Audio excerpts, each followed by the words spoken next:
Senhores, que gusto, que prazer enorme estar aqui. Eu sou el Moré Luiz, um shalom bem grande, bem-vindos.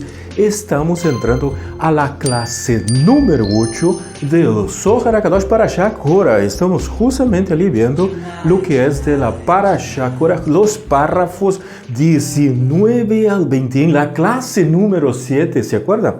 Na segunda parte, hemos colocado todo o que é doutrinas, dogmas, paradigmas, filosofias, tudo de las puertas hacia afuera se fueron, porque quando vamos a estudar Cábala, eu necessito estar sem elas para poder entrar a los conceptos, a las ideias e a lo que está escrito aqui adentro. Então, bem-vindos à classe número 8. Vamos a continuar vendo de Malhut, vamos a continuar vendo de las reglas de reencarnação e nesta oportunidade vai haver uma em especial que tem que ver com uma coisa que se chama el matrimônio levirático. Les vai encantar porque vamos a salir de la parte teórica, solamente de la descripción física del proceso y vamos a entrar al secreto, vamos a entrar a la parashá correspondente que es Korah, exactamente, aquí está ella. Vamos a entrar ali e vamos a abrir el princípio del matrimônio levirático. Entonces, bienvenidos a un shalom bien grande, nos vamos a divertir. Nuestro segundo año de lectura va a ser la primera parte de esa clase número 8, párrafos 19 y 20 del Zohar HaKadosh. Lo puedes repasar, ver la traducción tanto de la editorial Sigal como de Benei Baruch, Michel Leitman. Y hemos visto, como acabamos de hablar en la clase número 7, sobre las reglas que hay en nuestro mundo físico de Malhut, en nuestra realidad física, y hemos utilizado el libro de Job para aprender, porque el Zohar a partir de ahí nos da unas pautas muy importantes de cómo es que funciona y cuáles son las reglas en nuestro mundo físico. Las reglas son dos. E as duas estão relacionadas a processos del tikkun, de correção. E a primeira delas é que neste mundo físico, em Malhut, há dolor, sofrimento, gevurá, perguntas sem respostas, não nos conectamos com a espiritualidade, nossa vasija está llena de ego, e tudo isso está dentro de lo como hemos visto del livro de Job. Esta é a primeira, esta é uma realidade e não há forma que lo podamos cambiar. Pero, Moré, nem com códigos nem consciência, não. Por quê? Porque se eu cambio essa realidade e extermino com todas elas, com todas as carências, vamos arruinar todo o processo de correção das demais pessoas. E isto não seria amar ao próximo como a uno mesmo. Isto tampouco não cumpriria o que diz, não hagas ao próximo lo que não queres que te hagan, antes estaríamos arruinando todo o processo. Queremos que entendamos. O segundo elemento tem que ver que, neste mundo físico, como não logramos em uma única vida hacer todos os processos de correção, temos que ir e venir várias vezes. Então, há uma coisa que se chama Gilgul Aneshamot, a rotação de las almas, ou o que se conhece por reencarnação. E hoje dia, nesta classe 8, nesta primeira parte, veremos uma mais destas regras e descobriremos de onde é que ela vem e qual é a metáfora que a Torá usa para hablar de ela. E esta lei é referente ao levirato, que é o matrimônio del cunhado. E em nosso canal, tu podes entrar em la Megillah de Ruth a partir de las classes que estão dentro do capítulo 4. Tu vas a ver a descrição de todo esto, vai estar el Ibum, vai estar o matrimônio levirático, vai estar a Halitzá, todos esses elementos para que aprenda essas terminologias. Então, há uma lei em la Torá, e a Torá é instrução, é enseñança, que é muito estranha, sim, um pouquinho complexa. E, sem entrar em muitos detalhes literais dela, é a lei de lo que se conhece como levirato, que vem do latim levi. Mira, no latim levi é cunhado. Y llegamos nesse momento donde el maestro necesita un poquito de ese conocimiento de otros idiomas adicionales, como el latín, ¿no? Leví, dentro del hebreo, de la cábala, mira, es referencia a uno de los hijos de Jacob. Es la tribu de los levitas, pero aquí Leví en el latín es cuñado. Y levirí, o levirá, ¿está viendo? Levirá viene el levirí del latín, quiere decir del cuñado. Y virí, o la palabra virí, es varón. Entonces, todas esas cosas del virí viene varonil, ¿no? O viril. Todo esto viene aquí del latín. Entonces, el levirato es el matrimonio del hermano. Eso, el hermano se va a casar con la viuda. Y en el hebreo se conoce por la terminología del ibum, ¿no? Eso es la ley del ibum, que es bajar el alma del fallecido. Por eso en la Megilá hablar de Ruth, va a hablar de Elimelech y sus 2 hijos. Entonces, el alma que se va a bajar en el matrimonio entre Boaz y Ruth va a ser las almas por ibum de los 2 hijos fallecidos. Y cuando hay ciertas divergencias, sea por edad o porque la viuda no le gusta el hermano, hacer de cosas, entonces se hace un proceso que es la halitzá. Eso le evita el ibum, le entra la halitzá, para que ella pudiera, a partir de ahí, como una carta de divorcio, volver a casarse sin pasar por ese proceso aquí del matrimonio levirado. Esto de aquí se aplica siempre y cuando el fallecido haya partido de este mundo sin haber dejado descendencia. Todo eso está en la Megilá de Ruth. Entonces, con todos esos elementos, y también se va a explicar que como no se hace el ibum, às vezes se pasa directamente a la halitzá, que es cuando la mujer solicita la carta de divorcio porque no le gusta la cara del cuñado, o el cuñado es muy jovencito, o la viuda es muy anciana y el hermano del fallecido es muy jovencito, entonces se aplica la halitzá. Y la Cábala dice que la viuda de un tzadik, cuando se casa, ella baja estas almas que quedaron neste proceso sin poder regresar por ibum. Mira lo que hace la viuda de un tzadik, es ella quien baja. Ahora hay que saber qué es viuda y qué es el tzadik y todos esos elementos. Todo eso está en la Megilá de Ruth. Y el texto que el alumno va a ver, para poder tener la base, para poder entender y ver la metáfora, dentro de la Torá está en Devarim, capítulo 25, versículos 5 al 10, en Bereshit, capítulo 38, que tiene la historia de Yehuda y Tamar, es un caso de matrimonio levirático, es todo el capítulo 38, y en la Tanaj, en el libro de Ruth, en la Megilá de Ruth, el capítulo 4 en especial. Entonces, todos aquellos videos que están tratando y explicando y analizando el capítulo 4 de Ruth. Ahora, este es el detalle. Porque lo que nos interesa es el secreto, no es la parte literal, no es el análisis literal de la metáfora. Entonces, ahora, ¿no? En la espiritualidad, ¿qué representa esto? ¿Qué nos enseña el Zohar? No es la opinión personal de alguien aquí o allá o espiritualizar el texto, no. Es entender lo que esto significa. Cuando estamos involucrados en algún proyecto y este proyecto es de luz, es importante dar continuidad al proyecto. ¿Cuál es la función del matrimonio levirático? Es bajar el alma del fallecido. ¿Qué quiere decir en palabras más sencillas? Darle continuidad a su descendencia, porque él no tuvo hijos. ¿Estamos entendiendo cómo esto funciona? La función del matrimonio levirático es que el alma baje, el alma es luz, entonces ese proyecto, de ese proceso de corrección se da continuidad. Eso es lo que dice la metáfora, esto es como se entiende, por eso hay el ibum, hay la halitzá, todos esos elementos. Ahora, ¿cómo es que abrimos el secreto? El Zohar dice que todo eso tiene que ver cuando nosotros estamos trabajando con un proyecto de luz. Es el mismo principio, ¿estás viendo?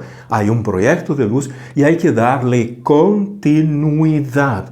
Por X Z motivo, el que inició el proyecto falleció, se fue de este mundo. Entonces, hay que venir a alguien y darle continuidad al proyecto. Esto se llama matrimonio levirático. No es la presencia del cuñado, del hermano, del fallecido y todos aquellos detalles. Pero yo necesito entender correctamente la historia, saber cómo funciona, ir a la Megilá de Ruth e entender, para que a partir de ahí yo pueda llevarlo a esta práctica del desarrollo, la continuidad del proyecto, de aquello que se está haciendo. ¿Por qué? Porque estamos bajando luz, ¿sí? Estamos trayendo, mira, nosotros ¿qué hacemos? Nos acoplamos a los grandes sabios del Talmud, los Tana, los cabalistas, todos ellos, y estamos dando continuidad a su trabajo de esparcir esta luz. Ellos iniciaron y nosotros estamos continuando. Esto se llama matrimonio levirático. Una vez más el concepto, cuando estamos involucrados en un proyecto y este proyecto es de luz, es importante dar continuidad a este proyecto cuando él es interrumpido. Entonces, observan el gráfico que tenemos en el lado de la derecha. Yo tengo la parte literal del proceso. Eso es lo que dice la literalidad. Y aquí tenemos entrando al secreto. Vamos a abrir ello. Tenemos los textos para poder leer, ver las referencias y tenemos que abrirlo. Vamos a esto. Mira, es un proyecto de luz. Y es importante dar esa continuidad al proyecto, en especial cuando el líder de aquel proyecto, la persona más representante de aquel proyecto, falleció. Estás viendo el concepto, la idea de fallecer, que es lo mismo que ocurre en el matrimonio levirático. Entonces estamos viendo ahora las comparaciones a partir del Midrash. ¿Y qué es lo que ocurre en la Cábala? Mira, vamos a usar el mismo principio de dar esa continuidad al proyecto, pero dentro de la Cábala lo que nosotros hacemos, estudiamos y difundimos. Cuando el maestro fallece, el alumno debe de dar continuidad al trabajo de su maestro. Esta continuidad del trabajo se llama matrimonio levirático, pero hay reglas de por medio. Estas reglas el alumno le va a gustar. ¿Por qué? Porque no es solo dar continuidad y vamos a seguir colocando los videos del maestro, vendiendo sus libros. No, tiene que ser mucho más que esto. ¿Por qué? Porque hay que tener un hijo, hay que bajar el alma del maestro. Isso. ¿Estás viendo cómo va en el Midrash? Como estoy utilizando el recurso del Midrash, falleció el que estaba llevando el proyecto, el maestro, el alumno asume. De la misma forma que falleció el esposo, sin dejar descendencia para que haya la continuidad de la familia. Es el mismo principio, pero hay reglas. Estas reglas son importantes para que el alma del maestro venga y interactúe. Por eso es que cuando nosotros entramos y tenemos los libros, los estamos leyendo, y hay que citar los sabios, hay que estudiar de los sabios, no tenemos que inventarnos nosotros no hemos descubierto nada de la Cábala, nosotros no somos especialistas de la Cábala, nosotros estamos estudiando y divulgando, difundindo la obra de estos grandes sabios, la estamos entendiendo mejor, explicándole, colocando mayor sentido dentro de nuestra época y nuestra cultura y el proceso final de la corrección. Esto es bajar el alma del maestro. ¿Qué va a hacer el alumno? Él va a continuar escribiendo libros, no solo publicando los libros del maestro y dando a conocer, sino él también va a aportar. Eso, por eso tiene que ser un alumno, un talmidí muy especial que asuma esto. Él va a comentar los libros del maestro. Él va a ampliar más que esto las clases y los conceptos enseñados por el maestro. Y él va a seguir revelando los secretos de la Cábala. Él no se va a estancar hasta donde tan solo llegó al maestro. Él va a aportar, él va a dar. Mira, por eso es un talmidín especial. Por esto, a prepararse, a alistarse. Esto es emoción. ¿Se imaginó dar continuidad al trabajo de Rabbi Shimon Bar Yochai, dar continuidad al trabajo de Ari HaKadosh, dar continuidad al trabajo de Baal Shem Tov, dar continuidad al trabajo de Rabbi Yehuda Ashlag, de Abraham Azulay, de Rabbi Kook? ¿Se imaginó todo esto de grandes personas de Hillel?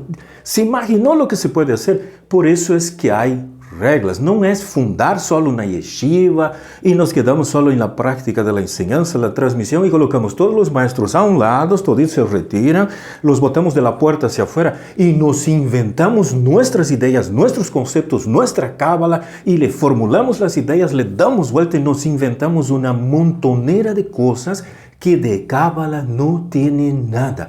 E para hacer esse matrimônio liberático e barrar esta alma, el aluno tiene que haber superado al maestro. ¿Por qué? Porque el alumno va a escribir libros, va a comentar los libros de su maestro, ele va a abrir más los secretos, ele va a continuar abrindo, mostrando la metodología, haciéndola más aplicable, y ele va a dar continuidad a los conceptos y ideas que estaba trabajando el maestro. Y los maestros tú ya lo tienes en las listas, ¿no? ¿Se imaginó? Por eso no se trata solo de prender la velita de la ílula. Esto es un tipo muy bajo de conexión. Necesita un elemento mucho más alto. ¿Te acuerdas de lo que dijo Rabbi Kook? En el pasado había un esfuerzo muy grande que tuvieron que hacer los cabalistas para esa conexión. En nuestra generación, que es del Ekev, del Talón, tenemos todo un apoyo, toda una logística atrás de nosotros para que esto podamos llevarlo a la práctica. Depende de quién, de nosotros, pero nosotros tomamos esto y lo damos a tercero y los terceros lo agarran, lo torcelan bien, lo cierran, lo meten en una botella y lo colocan su tapa. Y se acabó todo. Y a partir de ahora es el concepto que nos empezamos a inventar de la cábala. Y para colmo de males, queremos ser más sabio que el sabio. Y si logramos hacer esa conexión, si logramos hacer bien siguiendo esas reglas, ¿qué ocurre? Es de esta forma que en el mundo de la cábala se establece una cadena de transmisión. ¿Se acuerda de la clase que tenemos? Donde hemos analizado de Pirkei Avot. Es una cadena de transmisión, es una cadena de jerarquía, es una cadena de continuidad.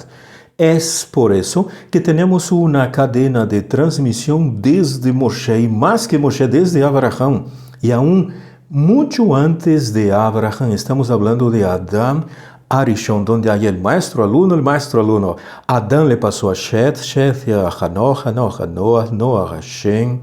Shem, irá a la academia de Shem y Eber, pasaron a Abraham. Aquí el mundo es estabilizado. Abraham passa a Isaac, Isaac a Jacob, Jacob a Yosef, Yosef a Moshe, e vem Pirkei Avot, capítulo 1, a primeira Mishnah, que diz: Moshe kibel Torah Yehoshua, Yehoshua a los ancianos a los profetas a la gran asamblea a los Hugot al Tana, los Tanas a los grandes cabalistas. Esta cadena de transmissão, que eu tenho aqui matrimônio levirático em cada caso. Y lo mismo sucede aquí. Tenemos Rashbi, que es Rabbi Shimon Bar Yochai, mira, Rashbi viene Rabbi Isaac Luria, Rabbi Yehuda Ashlag, mira, es uno dándole continuidad al trabajo del otro. Y antes de Rashbi viene Moshe Rabbeinu acá. Toda esta cadena de transmisión. Entonces tenemos a los grandes maestros que dan continuidad al trabajo de sus antecesores. Y cuando nosotros, acá en el año 2022, estamos involucrados en el estudio del Zohar, de la Cábala y de la Torá en su interioridad, como tenemos aquí las clases del Zohar HaKadosh a partir de las Parashot. Cada año estamos en el segundo año de lectura. ¿Qué estamos haciendo con todo esto? Estamos haciendo parte de esta cadena de transmisión. Se imaginou, nos estamos acoplando a essa grande locomotora. Estamos continuando em nível menor, pero estamos haciendo el trabajo de estos grandes maestros. Esto lo vas a poder ver en la Parashá Bealoteja, nuestra clase número 9, que habla de Pirkei Avot, el capítulo 1, la primera Mishnah que explica esa transmisión de esta cadena. Y para esto es importante citar del maestro, estudiar del maestro una vez más. El trabajo no es nuestro. Nosotros no nos estamos descubriendo esto y colocamos al maestro a un lado y lo presentamos como las cosas son nuestras. No, esto se llama robo. Esto no puede ocurrir. Ahí nosotros no conseguimos darle la continuidad a esa transmisión. Es importante seguir a los sabios, citar a los sabios, estudiar como el sabio estudiaba, no como yo quiero estudiar. Vamos a hacer un ejercicio. Nosotros queremos entrar en la espiritualidad. Tenemos un libro que nos apasiona, que lo amamos, que lo colocamos bajo el brazo y es nuestro abanderado para entrar a la Cábala. La pregunta es, el maestro de Cábala que yo voy a citar, sea el Ari Akadosh, sea el Gaón de Vilna, sea Ishben Hai, cualquier otro gran sabio, Gigátila, Abraham Abulafia, Baal Shem Tov, Rashbi, Hillel, Moshe Rabbeinu, los profetas, cualquier uno de ellos usarían de este libro, ellos estudiarían este libro, ellos presentarían los secretos de la Cábala a partir de los conceptos de este libro. La respuesta es no. Entonces, si yo lo hago, yo no estoy consiguiendo bajar el alma del sabio, yo no estoy dando continuidad a su trabajo, yo me estoy inventando mi propio trabajo, haciendo mi propia reparación, estableciendo los propios conceptos, modificándolos, mezclando y haciendo una serie de otras cosas. Esta es la parte más difícil. Y el que logra, mira, es un esfuerzo, hay que lograr, a veces es difícil salir de donde estamos por una serie de cosas, porque hemos aprendido, nos han enseñado, es nuestra vida, era nuestro tesoro, tuvimos unas experiencias increíbles ahí adentro, pero todo eso debo de poner a un lado, sacrificar. ¿Por qué? Porque la luz que voy a poner en esta vasija, el que la va a disfrutar soy yo. No, el que tiene que disfrutar es Akadosh Baruj Hu. Quiero que entienda, estamos delante de una oportunidad única. Aprovéchala. Y ahora viene una sorpresa que usted no se imagina. Es que este principio que estamos describiendo ahora se aplica a todo, absolutamente a todo en la vida. Aunque hemos jalado, ¿verdad?, las brasas para nuestro asadito aquí con la Cábala, los maestros, todo esto, que es el área de la Cábala que estudiamos, esto se aplica a toda la vida, todos los elementos que nos vienen a la vida. Mira, en crear una empresa, ¿no? Y cuando se crea la empresa y al fallecer el fundador, lo ideal sería que alguien de continuidad a este trabajo. Mira, el principio es lo mismo. No hay necesidad de que sea el hijo o el hermano del fallecido, no. Es dar la continuidad a la empresa. El hermano en la historia del Levirato es una metáfora. No tengo que ir al pie de la letra, que tenga que ser el hermano o el hijo. Ahora, hemos sacado de la Cábala y estamos entrando dentro de nuestro diario vivir. Mira, es un nivel de conexión inferior, pero es válido. La Cábala dice, mira, este principio se aplica a todo en la vida. Y la idea, el secreto que hay por detrás de todo esto es que algo que fue establecido no sea interrumpido, especialmente cuando este algo es de luz. ¿Por qué hablamos de la empresa? Porque la empresa genera trabajo, ella va a sustentar familias, van a tener su dinerito, van a tener plan de salud y una serie de cosas. Mira, es una luz que viene al mundo, van a terciarizar ciertos trabajos adicionales. Todo eso es mucha luz lo que genera, ¿sí? Y no se puede interrumpir el proceso y, mira, en el medio, en pleno medio del proceso, cortarlo porque el que inició todo falleció. Y tenemos que lograr superar las generaciones y el tiempo y dar continuidad a ese trabajo. Si yo creo una empresa, que a la larga alguien asuma la continuidad de esta empresa. Por eso es que los grandes maestros trabajaron sobre ese mismo principio. Ellos iniciaron el estudio de la Cábala, abrir los secretos y ellos prepararon sus talmidins para que a la larga ellos dieran continuidad a este proceso de abrir estos secretos de Torá, de comentar los libros de los maestros. Mira, el Talmud trabaja sobre esa base. El Talmud está estructurado justamente sobre esta base de la continuidad. Y el objetivo es dar continuidad al proyecto, a ese elemento de luz. Es hacer que el flujo de energía siga continuamente trabajando en el árbol de la vida. Y ustedes no saben la sorpresa que se tiene quien asume este trabajo y da continuidad al proceso. Y es mucho mayor cuando lo hacemos con Cábala, ¿no? Mira. Es mucho mayor que cuando lo hacemos solamente en una parte un poco más elemental. Pero la parte más elemental, el Zohar dice, es válido porque esto genera luz, va a dar casa, comida, ropa para una persona, para toda su familia, genera mucha luz. Señores, mira qué bonita, esta es la primera parte. ¿Estás viendo lo que es el matrimonio levirático? ¡Qué sorpresa! No tenía nada que ver con lo que pensábamos. Y no tenía nada que ver, ¿sabe qué? Vamos a tener que hacer ahora que las viudas se casen. Ya estamos pensando en cuestiones relacionadas a la sexualidad y todas esas cosas, todo en pura literalidad. Esta literalidad não baja luz, essa literalidade não dá continuidade a um projeto. Tem que abrir secretos, tem que hacer que outros, aunque é uma empresa, outros se beneficiem, a sociedade saia beneficiada, a sociedade aprenda, não é o proveito personal de uno. Quero que entendas, porque isto é o matrimônio levirático. Estamos vendo todos esses processos a partir desse conceito. Não é algo privado, particular de uno. Mira, que coisa linda, um shalom bem grande. Les esperamos em la segunda parte.